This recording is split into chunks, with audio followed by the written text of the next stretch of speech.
ओम श्री परमात्मा ने नमः। नमस्कार मित्रों, आप सभी का स्वागत है हमारे यूट्यूब चैनल श्री कृष्ण उपदेश में। मित्रों, मैं सुधीर वर्मा आप सभी के लिए लेके आता हूँ श्रीमद् भागवत गीता का अथर्वण, यानी कि आप सभी को मैं हर एक श्लोक का अर्थ समझाता हूँ। मित्रों, यह इसलिए आवश्यक है क्योंकि यह स्वयं श्री भगवान का उपदेश है, जो हमारे पालनहर्ता है, हमारे पालन करता है, इस सृष्टि का रचयिता है, इस सृष्टि का संहार करता है। मित्रों, कहीं ना कहीं हमारे जीवन में इस उपदेश का आवश्यकता है, इसे हमें समझने की आवश्यकता है, इसे जानने की आवश्यकता है। मित्रों, इसीलिए आप सभी के बीच में लेके आता हूँ श्रीमद् भागवत गीता का अथर्वण, यानी कि आप सभी को मैं हर एक श्लोक का अर्थ समझाता हूँ। मित्रों, आज हम जानेंगे क्रम अध्याय 5 से श्लोक नंबर 23, 24 और 25, जो इस प्रकार है। श्री भगवान वाच।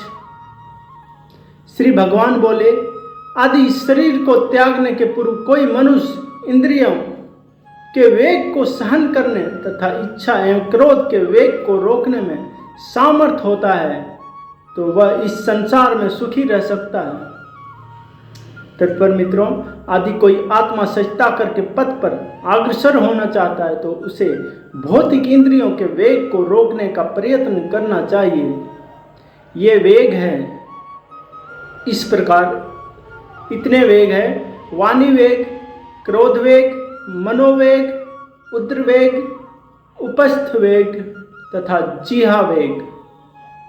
जो व्यक्ति इन विभिन्न इंद्रियों के वेग को तथा मन को वश में करने में सामर्थ है वह गोस्वामी या स्वामी कहलाता है। ऐसे गोस्वामी नितंता संयमित जीवन बताते हैं और इंद्रियों के वेगों का तिरस्कार करते हैं। भौतिक इच्छा पूर्ण न होने पर क्रोध उत्पन्न होता है और इस प्रकार मन, नेत्र तथा वक्षस्थल उत्तेजित होते हैं तथा इस शरीर का परित्याग करने के पूर्व मनुष्य को इन्हें वश में करने का अभ्यास करना चाहिए। जो ऐसा कर सकता है वह स्वरूप सिद्धि माना जाता है और आत्मा सजता करके अवस्था में वह सुखी रहता है। योगी का कर्तव्य है कि वह इच्छा तथा क्रोध को वश में करने का भरसक प्रयत्न करे। 24 जो अंत क्रम में सुख का अनुभव करता है, जो कर्मठ है और अंत क्रम में ही रमन करता है तथा जिसका लक्ष्य अंतर्मुखी होता है वह सचमुच पूर्ण योगी होता है। वह परब्रह्म में मुक्ति पाता है और अंतोतगत ब्रह्म को प्राप्त होता है। तत्पर मित्रों, जब तक मनुष्य अपने अंत कारण में सुख का अनुभव नहीं करता तब तक भला बड़ा सुख को प्राप्त करने वाली बड़ा क्रियाओं से वह कैसे छूट सकता है।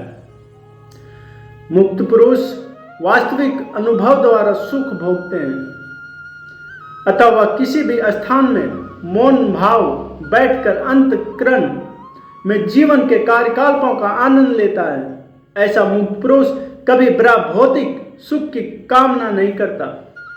यह अवस्था बड़ा भूत कहलाती है, जिसे प्राप्त करने पर भगवान धाम जाना निश्चित है।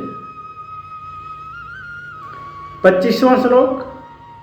जो लोग संशय से उत्पन्न होने वाले द्वैत से परे हैं, जिनके मन आत्मा सजताकर में रत है, जो समस्त जीवों के कल्याणकार करने में सदैव व्यस्त रहते हैं और जो समस्त पापों से रहित है, वे ब्रह्म निर्वाण मुक्ति को प्राप्त होते हैं।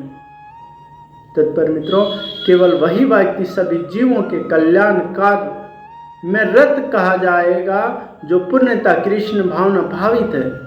जब व्यक्ति को यह वास्तविक ज्ञान हो जाता है कि कृष्ण ही सभी वस्तुओं के उद्गम है, सभी वस्तुओं के दाता है, तब वह जो भी कर्म करता है सबों के हित को ध्यान में रखकर करता है। परम भोक्ता, परम नियंता तथा परम सखा कृष्ण को भूल जाना मानवता के क्लेशों का कारण है। सभी दुखों के कारण है कृष्ण को भूल जाना। अतः समग्र मानवता के लिए कार्य करना सबसे बड़ा कल्याण कार्य है। कोई भी मनुष्य ऐसे श्रेष्ठ कार्य में तब तक नहीं लग पाता जब तक वह स्वयं मुक्त ना हो। कृष्ण भावना भावित मनुष्य के हृदय में कृष्ण की सर्वोच्चता पर बिल्कुल संदेह नहीं रहता। वह इसलिए संदेह नहीं रहता क्योंकि वह समस्त पापों से रहित होता है। ऐसा है यह देवी प्रेम जो व्यक्ति मानव समाज का भौतिक कल्याण करते हैं में ही करने में ही व्यस्त रहता है। वह वास्तव में किसी की भी सहायता नहीं कर सकता। शरीर तथा मन की क्षणिक खुशी संतोषजनक नहीं होती। जीवन संघर्ष में कठिनाइयों का वास्तविक कारण मनुष्य द्वारा परमेश्वर से अपने संबंध का विस्मृत में ढूंढा जा सकता है।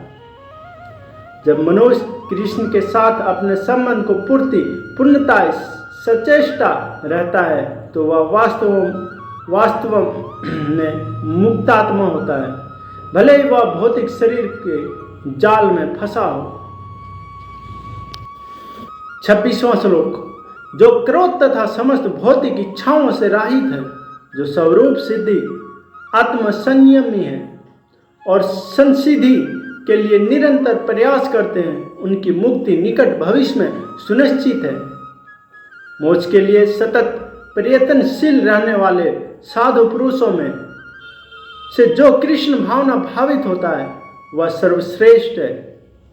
इस तथ्य की पुष्टि भागवत में 4.22.31 में इस प्रकार हुई है। भक्ति पूर्वक भगवान वासुदेव की पूजा करने का प्रयास तो करो। बड़े से बड़े साधु पुरुष भी इंद्रियों के वेग को उतनी कुशलता से रोक पाने में सामर्थ्य नहीं हो पाते जितना कि वो जो सकाम कर्मों की तीव्र इच्छा को समूल नष्ट करके और भगवान के चरण कमलों की सेवा करके दिव्य आनंद में लीन रहते हैं। बुद्धिजीव में कर्म के फलों को भोगने की इच्छा इतनी बलवती होती है कि ऋषियों मुनियों तक के लिए कठोर परिश्रम के बावजूद ऐसी इच्छाओं को वश में करना कठिन होता है। जो भागवत धाम कृष्ण चेतना में निरंतर भक्ति करता है और आत्मा सत्याकर में सिद्ध होता है वह शीघ्र ही मुक्ति प्राप्त करता है। आत्मा सत्याकर का पूर्ण ज्ञान होने से वह निरंतर समाधिस्थ रहता है। ऐसा ही एक उदाहरण दिया जा रहा है। मछली, कछुआ तथा पक्षी केवल दृष्टि चिंतन तथा स्पर्श से अपनी संतानों को पालते हैं। प्रयाग में भी उसी तरह करता हूं। मछली अपने बच्चों को केवल देखकर बड़ा करती है। कछुआ केवल चिंतन द्वारा अपने बच्चों को पालता है। कछुआ अपने अंडे स्थल में देता है और स्वयं जल में रहने के कारण निरंतर अंडों का चिंतन करता रहता है। इसी प्रकार भागवत धाम से दूर स्थित रहकर भी भगवान का चिंतन करके कृष्ण भक्ति द्वारा उनके धाम पहुंचा जा सकता है। उसे भौतिक क्लेशों का अनुभव नहीं होता। यह जीवन अवस्था ब्रह्म निर्वाण अर्थात भगवान में निरंतर लीन रहने के कारण भौतिक कष्टों का भाव कहलाती है। मित्रों, यह चौथा श्लोक पूर्ण हुआ। मित्रों, आप सभी से निवेदन है कि अगर आप भागवत गीता को जानने के इच्छुक हैं तो आप निरंतर हमारे साथ बने रहें। हमारे चैनल को सब्सक्राइब करें, लाइक करें और शेयर करें। मैं आप सभी को हर एक श्लोक का पूर्ण अर्थ समझाऊंगा, अथा जो ना समझ में आए वो हमें कमेंट करके आप पूछ सकते हैं। तो धन्यवाद मित्रों।